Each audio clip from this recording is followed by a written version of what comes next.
Here's the other hardest part about living in Korea as a US American who is also a Korean. It's how much I respect and honor my mothers. Korea sometimes teaches me to respect my mothers, and sometimes Korea teaches me to hide my mothers. But it's really hard for me to do that. It's really hard for me to hide the bravest people I've ever met.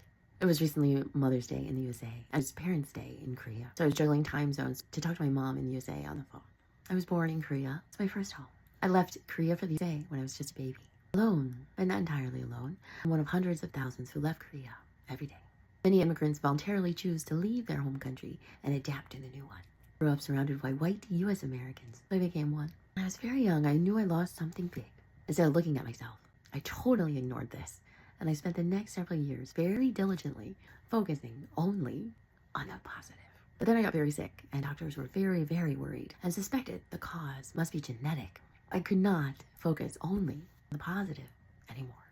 Ignoring what I lost was a disservice, a dishonor to my mothers, to my fathers, to Korea, to me. I heard many conflicting voices, so I started listening to my own. My mom taught me some things that are different and some things that are similar to what some Korean moms taught their children. She taught me that what is normal for one person is not normal for everyone. She turns the air conditioning, the aircon, really high, while my dad sits next to her, wearing a sweater. I sweat all over Asia, while some people around me wear sweaters. When I'm in the USA, in the AC, sometimes I wear a sweater. Korea is very homogenous, and my mom understands this very well.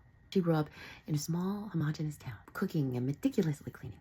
Floors so clean we could sit on them. But we don't. When I was growing up, we had lots of scented soaps, liquid. She grew up surrounded by people who look like her.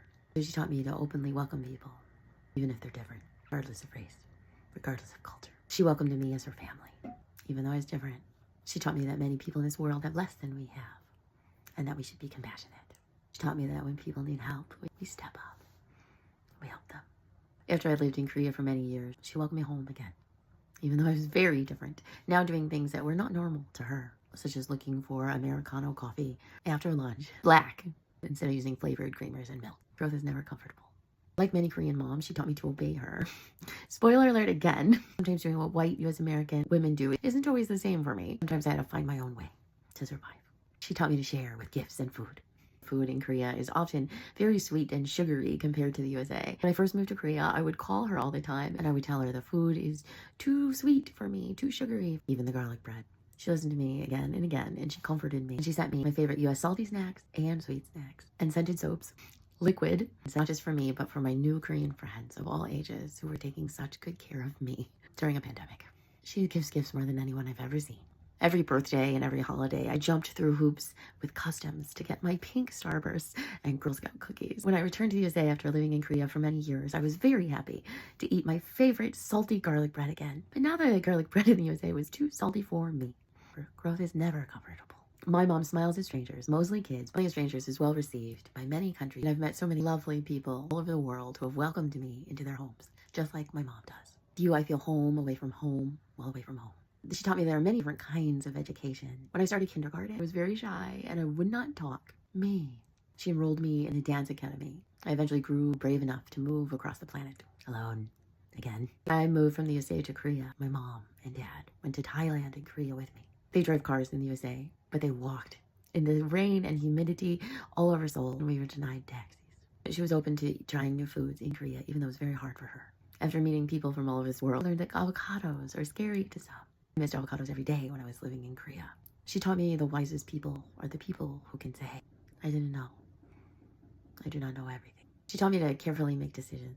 So it took me 13 years to move from the USA to Korea. I was trying to have a normal life in the USA, like a white US American, with an address in one country, with a normal job in tech, in a city I loved, a beautiful home, with a robust community of people I dearly loved, and I still love you. I had it all, but I needed to learn about myself more than chase money.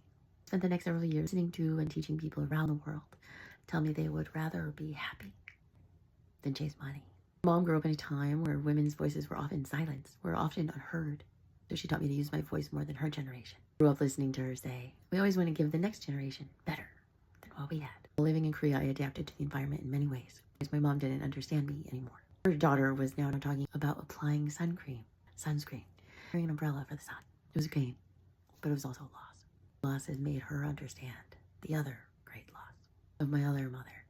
It has taken me 20 years to learn her name, and the name that she gave me in between deciding my vacation time and my job in the USA would be used for visiting my USA family or my Korean family, or just having an actual relaxing vacation. It's taken me 20 years to learn that I never had a Korean name. She was told I died after I was born. So for the past couple of months, I've been very sick, so I barely knew what day it was. My mother was very sick when I was born. So for the past 20 years, we've been trying to learn my real birthday instead of the fake one that I have. So to me, every day is a celebration. Every day is a birthday. She grew up in a time where women's voices were often silenced and unheard, so she encourages me to use my voice. She wants me to have more than she had. She taught me that the opportunity to heal is a great, great privilege. Many in the world have to survive and don't have the luxury of healing. No pain, no gain, and also no gain, no pain. Hey, I give gifts and love feeding people. I smile at kids and adults in Korea and the USA and around the world. Teach people of all ages how to do the same. Korea, in the USA, and around the world. We study joy. We study pain and gain. We study gain and pain. Teach them how to honor what they miss, so it creates space for joy. I think this world needs more joy.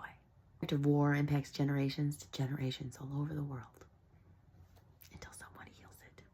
The impact of healing impacts generations to generations. I have studied grief and trauma, psychology, and healing arts for over 20 years. Grief is the ultimate message of love in every language, everywhere in the world. Thank you for following along on this magnificent journey.